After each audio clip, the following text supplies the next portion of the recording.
Mesdames, Messieurs, bonjour et bienvenue dans la quotidienne des marchés du FX du mercredi 29 juin 2016. Wall Street a fini en hausse grâce à la hausse du cours des actions du secteur pétrolier et énergétique. Le Dow Jones a progressé de 1,57%, le S&P 500 de 1,78% et le Nasdaq de 2,12%.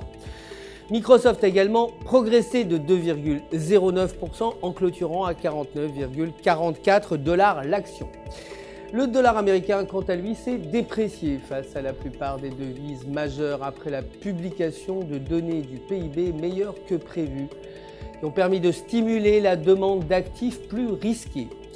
Le rapport américain des dépenses personnelles doit faire état d'une variance de 0,4% contre 1% précédemment. Le cours de l'or a chuté, clôturant à 1311 $ et le baril de brut a progressé en terminant à 48,08 $.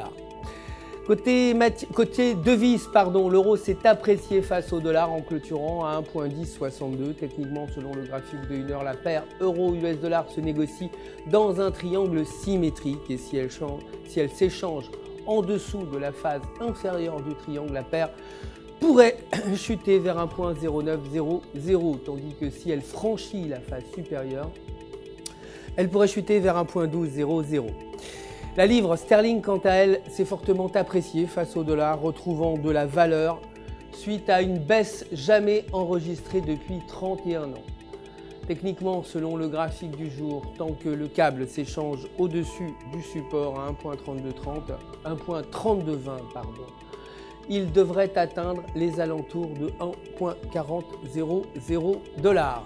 Toutefois, un repli sous le support l'entraînerait vers 1,3000.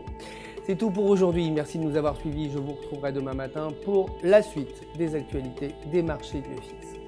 D'ici là, restez évidemment en notre compagnie sur www.ufx.com pour tous vos besoins de trading. Vous savez, un conseiller personnel est même là pour répondre si vous avez des questions. UFX se joint à moi pour vous souhaiter une excellente journée sur les marchés.